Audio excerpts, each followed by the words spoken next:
Some of the best upgrades I've made in my life haven't cost me more money, they've actually helped me save money. I think one of the biggest misconceptions about frugal habits and saving money is that it means you only have to give stuff up, like you are settling for less and making your life feel more restrictive and less joyful. But over the past few years, as I've become much more intentional with the way I spend my money, I've actually noticed the opposite a lot of the times. Some of the habits that have helped me save the most money over the years have also greatly upgraded my life, and they have made my everyday life feel calmer, simpler, more enjoyable, more luxurious even, and also cheaper to maintain. So in today's video, I want to share with you 10 of my frugal habits that do not feel restrictive at all, and that can even feel like they can help you upgrade your life and spend less at the same time. These habits have changed the way I shop, the way I spend my weekends, the way I think about my home, and even how much I enjoy the things that I already own. And I think when you start thinking of frugality as something that can help you improve your life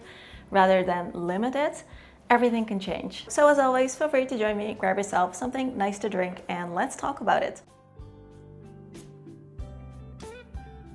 The first habit is to use your fancy things. I used to sometimes wait to use my special fancy things for special fancy occasions, thinking that it would be a shame to use them because then they would be used up or worn out or get a stain or something else. So kind of like this idea that frugal people don't use their fancy things in their everyday life. So I kept my special things kind of tucked away for those special occasions that hardly ever happened, and I noticed that this habit actually ended up costing me more money. After simplifying my life, I learned to use my fancy things as often as I can, and this first of all helped me to greatly upgrade my life because there's something just so nice about wearing your extra nice clothing or drinking your tea from a beautiful handmade ceramic cup. But it also helped me to save money in the end, because by actually using the things you already own and love, you are getting your money's worth, and you're also not out buying less fancy things or cheaper things to avoid having to use your fancy things. If you're actually using your favorite items, you are not distracted by new product launches or the latest trends or this idea that there's something else that you need to try.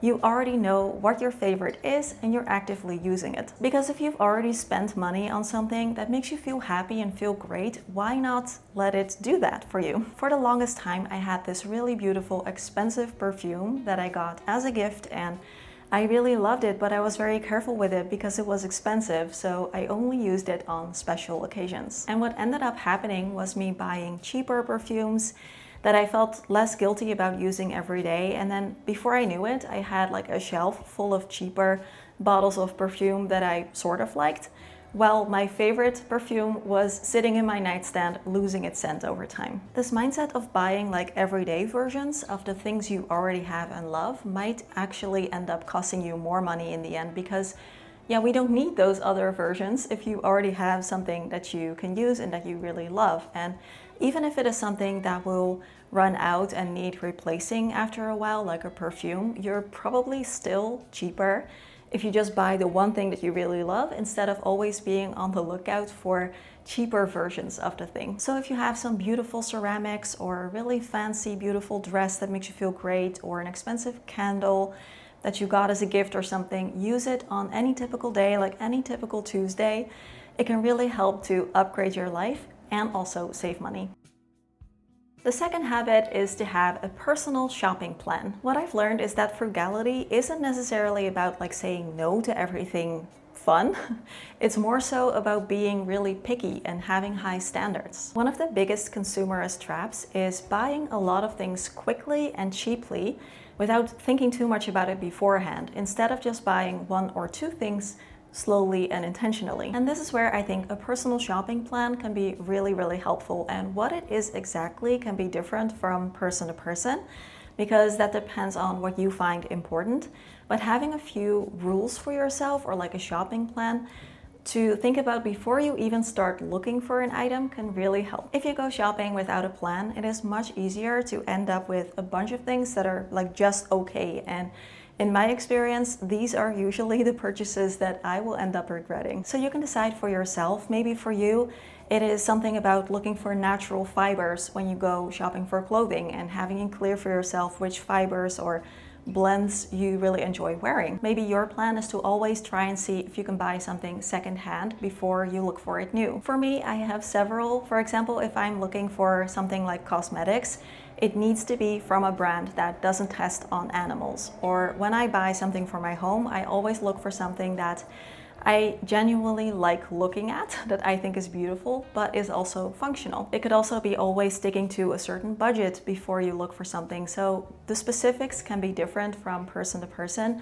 But when you see something, you can ask yourself, like, does this fit the way that I choose to shop? And does this match my standards? Because if you match things to your standards, then so many things just kind of fall away and stop being tempting. Not only has this been helpful in saving a lot of money for me, but it also means that the things I do end up buying are things that I've chosen with care. And over time, this has led to a better wardrobe, a nicer home, a better beauty routine, and so many other things.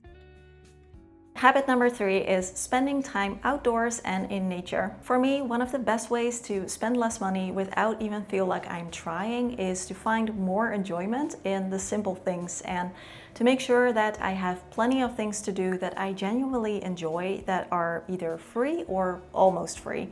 And nothing has done that more than spending time in nature. Sometimes it's a weekend morning and my partner and I are trying to decide what we're going to do for the day, and instead of going like out to lunch or going shopping or doing some kind of paid activity, we just take a long walk somewhere, and preferably go somewhere with lots of greenery or some water, like a river or a lake. We bring a water bottle and a thermos full of tea. We bring some sandwiches from home, and we just go somewhere with beautiful scenery to walk around for a few hours. And every time we get back home, I'm always so glad that that is what we chose to do, because my mind feels calmer, I've moved my body, I've gotten some fresh air, and we just spent the time talking. Of course, there's nothing wrong with paying for something to do, of course, like going to a museum or the movies or going out to lunch.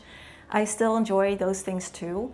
But I realized that they don't have to be the default, because walking in nature is usually free and it is so good for your mental and physical well-being. Same goes for meeting up with friends or family. Instead of going to lunch or for drinks, why not spend the time going for a nice walk together? Because some of my favorite conversations have happened while walking side by side, as opposed to sitting across from each other in a really busy cafe where you can barely hear each other talk. Spending time in nature really has a way of reminding us that some of the best things in life really are free, like the sound of the birds or experiencing the seasons changing or the sound of the water. Like, these things add so much to my quality of life.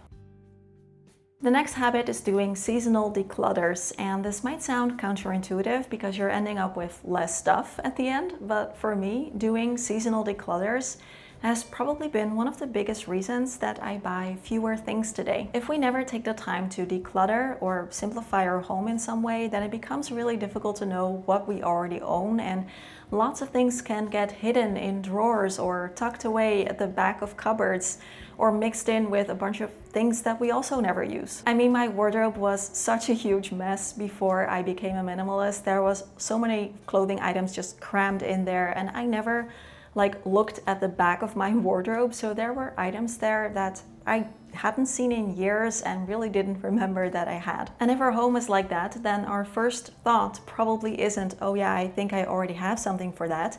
It gets to be, okay, maybe I should buy one. But by going through your home a couple of times a year, you become so much more aware of what you already own, and simply by knowing that, you will be less likely to buy duplicates. But I also noticed something else, because when my space was cluttered, my favorite things were kind of buried behind all the other things that I didn't really care about. And now that my space is decluttered, my favorite things can really stand out again. And I appreciate them more because I can see them and I'm using them. So somehow having fewer things has made me feel like I have more good things. It's a strange effect, but I've noticed it over time again and again. So for me, doing frequent declutters isn't just about keeping my home tidy, which of course is also a great benefit in itself, but it has really helped me to appreciate a lot more the things I already have and made it much less tempting to keep buying new things. And the funny thing is, now that I have far fewer clothing items, I am also buying far fewer clothing items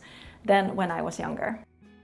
Speaking of which, number 5 is to have a max number of clothing items that you want to buy each year. This might sound strange at first, like it might feel limiting or restrictive, but I've been doing this for the past 2 years now, and I really have been loving it. It has helped me to save money on clothing, of course, but it also helped me to increase my wardrobe satisfaction. As I got further into my minimalism journey, it started to feel more and more strange to me that somehow we are just always expected to keep buying more clothing year after year, like regardless of if we actually need it or how many clothing items we already have or how much we can realistically wear. Shopping for clothing and accessories is just something that you do every year just because. I read that the average American buys 53 new clothing items every year, and I never bought that many, I don't think. But I definitely bought more than I do now. Realistically, I think this can only lead to one of two things. Either you have a wardrobe that is just crammed full of items that it's really hard to keep organized and to really know what you have, or 2, you need to keep constantly decluttering in order to keep your wardrobe tidy with all new inflow of new things, which can lead to more and more garments being discarded every year. So last year I decided to try and limit myself to buying 3 things for my wardrobe max, and that was in 2025. I ended up buying 3 things: a hoodie and 2 replacement pairs of sneakers. And it was great. I didn't enter a single clothing store all year. I didn't shop online either. And I never felt like I was missing out on anything or that I needed a specific clothing item that I didn't already have. This year I gave myself a little bit more flexibility because there were a few areas in my wardrobe that I felt like I could use a bit more options.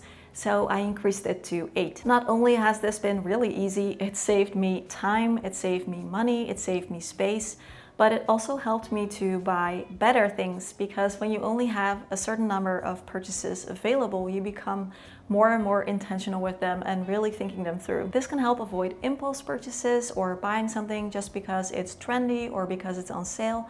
And when you do see something that you really like, you can buy it without regret. And the exact number doesn't even matter that much. Maybe for you 3 feels like way too little, or 8 feels like way too much. Pick a number that works for you. But I've really been enjoying this, and I will definitely keep this up in the years to come as well.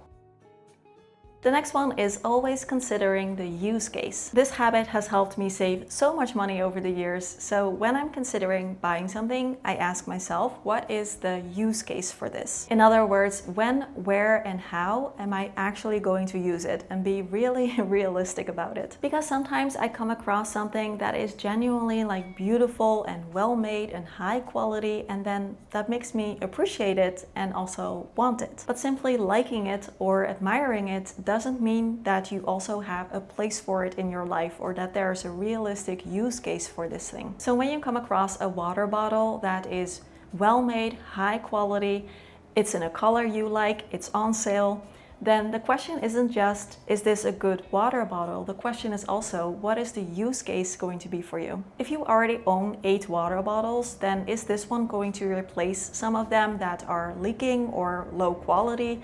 Are you going to donate some?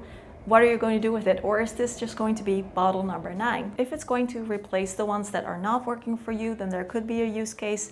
If it's just becoming bottle number 9, then probably not. If you also have one water bottle, but maybe you've been wanting a different one to keep in your car or your gym bag or something, like there could be a use case, but it depends. I think many impulse purchases happen because we admire something, but we don't necessarily think about the usefulness of it. So if there's no active use case for it in your life, then it will probably end up being a purchase that you didn't really need.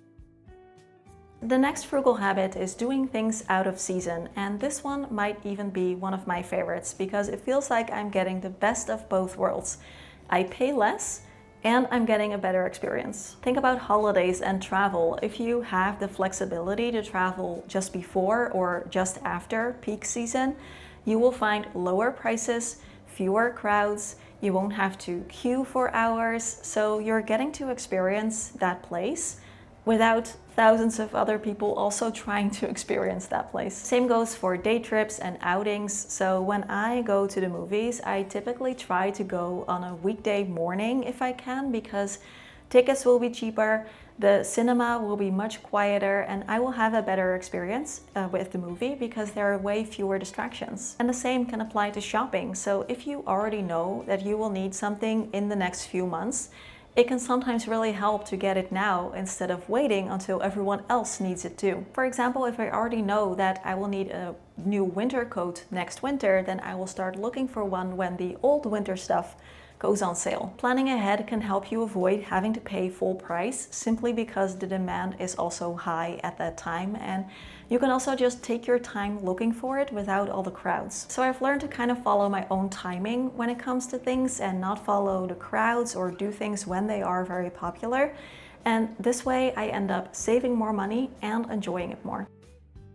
The next one is staycations. So I have mentioned staycations quite a few times on the channel recently, so I won't go too much into it here, but I just cannot make a list of frugal habits that will also upgrade your life without including staycations. This has become my favorite way to save so much money and also enjoy my time off more. Travel is just really expensive even when you travel on a budget, and with staycations I can make them as luxurious and relaxing as I want and still only spend a fraction of what I would have spent on a trip. But it's not just about the money. What I've realized is that while travel is an amazing and an enriching experience, I don't need it every year. What I need is a break from my usual routine. And a staycation gives me exactly that. I can slow down, sleep a bit more, read all day if I want to, spend time with friends and family, walk around a bit, or simply just enjoy being at home without feeling like I should be productive. It's like hitting a pause button on life, and it is just great. Over the past few years, I've had a lot of practice with them, and I feel like I've really perfected my approach to a staycation. So I even made an in-depth video for my channel supporters recently, where I share my tips for making your staycation feel really special and not like a typical week at home. I definitely think I will travel again, but what I've realized is that travel doesn't need to be my default. From now on, staycations are going to be my default because they give me everything that I want from my time off. I can slow down, relax, and just enjoy my life. So if this speaks to you and you haven't tried it yet, I highly recommend trying a staycation. Number 9 is limiting your options. This is another one that might sound a little counterintuitive and like it actually might be restrictive, but in my experience, this has really upgraded my life. I think many people think that more options equals more freedom, but in many cases I found that it makes life actually less enjoyable. I remember when I was a kid, I would go to the video game store to buy one video game, and I had saved up to buy it for months and months, and I would read all the boxes of the video games that they had. These were our only options available because we didn't have the internet or anything like that. It was just what you could find at the store, and then I would pick one game and play it endlessly, and I don't think I've ever had such fun with a video game. Same with CDs. We would go to the CD store and just pick out a few CDs that sparked our interest, and then you gave them to the person working there so that you could listen to the CD with headphones on to see if you like it. And then I would just buy one CD and listen to it on repeat. Simpler times. Nowadays there are so many options for literally everything, and it leads to so much decision fatigue and this feeling that no matter which option we choose, there might also be another option out there that is better that we're missing out on, which is where FOMO comes in. So I've actually been trying to limit the amount of options that I have available to me in my life in several ways. I only subscribe to one streaming service at a time. I just watch whatever is on there.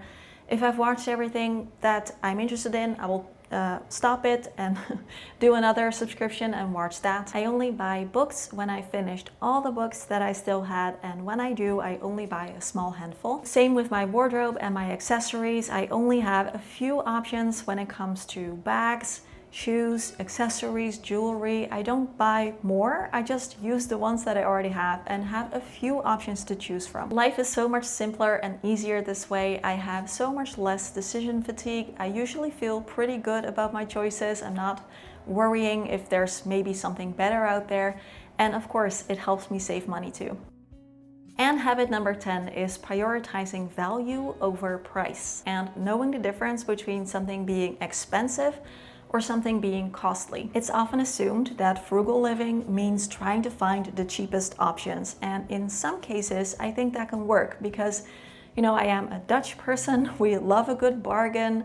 We love to get something for a low price. And sometimes I think that can work fine. But over time, I've realized that oftentimes cheap and good value aren't the same thing. Sometimes something can be really expensive, but still worth every dollar because you use it every day for years and years. It does exactly what you need it to do, and it genuinely improves your everyday life. On the other hand, sometimes something can be very cheap, but end up being very costly because it breaks quickly or it doesn't do exactly what you wanted and you still need to buy something else for that, or you need to replace it after a couple months. So something that I stopped doing is buying things that are just okay. And this is something that I actually see often. Sometimes I like to watch people's thrifting shopping videos, and they will find something and be like, well, it wasn't exactly what I was looking for, but maybe it can work. Or like, oh, but if I change this part, maybe it can work. Or yeah, like it wasn't really what I wanted, but it's very cheap. And I used to think this way too, but experience taught me that these are always going to be the purchases that I will end up regretting. And nowadays I would much rather just not own something than own a version of it that is not exactly what I wanted. So ironically, buying fewer but better things has helped me to save so much more money than always looking for the cheapest option. And I do want to say here that more expensive doesn't always mean a higher value either. In my experience, usually the mid-range items are the best in terms of the price and the quality that you are getting for it. So I will never pay a ridiculous amount of money for something just because it's from a fancy brand, because oftentimes, unfortunately, that doesn't even mean that you're getting higher value. So you do want to pay attention and not let the price dictate what has the most value for you. And when I find something that fits exactly what I wanted and it is high quality and it will stay with me for years and years, then the price becomes less important of a factor than the value that I will get from it, if that makes sense. And that's it, 10 frugal habits to save money and upgrade your life. I would love to know from you, are you doing any of these? What are your experiences with it? And do you have some of your habits of your own to share? Then I would love to read that in the comments. Thank you so much for sticking around. If you enjoyed the video, I would love it if you could give it a thumbs up and subscribe to the channel if you haven't already. And an extra special shout out and an extra big thank you to my channel supporters who are helping me to keep the channel going. One of the biggest reasons that I get to do this, do Simple Happy Zen, make these videos, is because of the support of my channel supporters. So huge thank you. And if you want to join as well, then you will get access to the 2 bonus videos that I make every month and all the bonus videos that I've made over the past few years. There are many up that you can catch up on. And it's a win-win because your support helps me to keep making the free videos for everyone here on YouTube as well. So you can choose for yourself if you would rather join on Patreon or here on YouTube as a YouTube member, in which case you can just click the join button, which is next to the subscribe button. It doesn't matter, it's the same extra content, the same extra bonus videos, so it's just a matter of which platform you would prefer. As always, questions, comments, conversations down below. Have a wonderful day and we'll chat again soon. Bye-bye. So the temperatures finally cooled down a little bit today, but it's like there's like a magical barrier across our apartment or something, because it seems like the cooler air just doesn't want to enter here. It is still so hot inside.